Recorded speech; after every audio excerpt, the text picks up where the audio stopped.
Hello guys, അപ്പോൾ നമ്മൾ ഇന്ന് വന്നിരിക്കുന്നത് മൂന്നാർ സ്റ്റോറീസിൻ്റെ പാർട്ട് 4 വീഡിയോ ആയിട്ടാണ്. അപ്പോൾ ഇന്ന് എന്തായാലും അച്ഛയുടെ ഗാർഡനിലെ മെഡിസിൻ പ്ലാന്റ്സ് ഒക്കെ ഒന്ന് കാണിച്ചു തരാമെന്ന് വിചാരിച്ചു.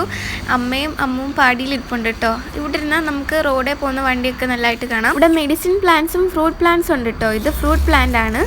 പിന്നെ ഈ കാണുന്നത് ഇൻസുലിൻ പ്ലാന്റ് ആണ്. ഇത് കാപ്പി പ്ലാന്റ് ആണ് കേട്ടോ. ഇത് കാപ്പിക്കുരു നിൽക്കുന്നുണ്ടോ. പിന്നെ ഇതൊക്കെ ഏലമാണ്. ഇത് മിറക്കിൾ ഫ്രൂട്ട്. ഇത് അബിയോ പ്ലാന്റ് ആണ്. എല്ലാ പ്ലാന്റിൻ്റെ അടിയിലും അതിൻ്റെ പേരൊക്കെ ഇങ്ങനെ എഴുതി വെച്ചിട്ടുണ്ട് കേട്ടോ. ഇത് ബ്രഹ്മിയാണ്. ഇത് മണിത്തക്കാളി. അങ്ങനെ ഇഷ്ടം പോലെ പ്ലാന്റ്സ് ഒക്കെ ഉണ്ട്. ഇത് കാക്ടസ് ആണ്. പിന്നെ ഇവിടെ ഇഷ്ടം പോലെ ജാതിമരമൊക്കെ ഉണ്ട് കേട്ടോ. ജാതിക്ക പിടിച്ച് നിൽക്കുന്നുണ്ടോ. ഇത് നെല്ലാണ് കേട്ടോ. ഈ ചെടിയുടെ പേരെനിക്കറിയില്ല. ഈ വീഡിയോ ശരിക്കും പറഞ്ഞാൽ അമ്മ ഫോട്ടോ എടുക്കുന്നതെന്ന് വിചാരിച്ച് നിൽക്കുക കേട്ടോ. അതാണ് അങ്ങനെ സ്റ്റില്ലായിട്ട് നിൽക്കുന്നത്. ഇത് റോസ്മേരി ആയിരുന്നു കേട്ടോ. ഇതിൻ്റെ പേരൊന്നും എനിക്ക് അറിഞ്ഞുകൂടാ. പിന്നെ തുമ്പ ഉണ്ട്. ഇത് ലെമൺ ഗ്രാസ് ആണ്. ഇത് അശ്വഗന്ധയാണ്. അപ്പോൾ ഇത്രയുള്ള ഇന്നത്തെ നമ്മുടെ വീഡിയോ. ഇഷ്ടപ്പെട്ടാൽ ലൈക്ക് ചെയ്യാൻ മറക്കല്ലേ. ടാറ്റാ.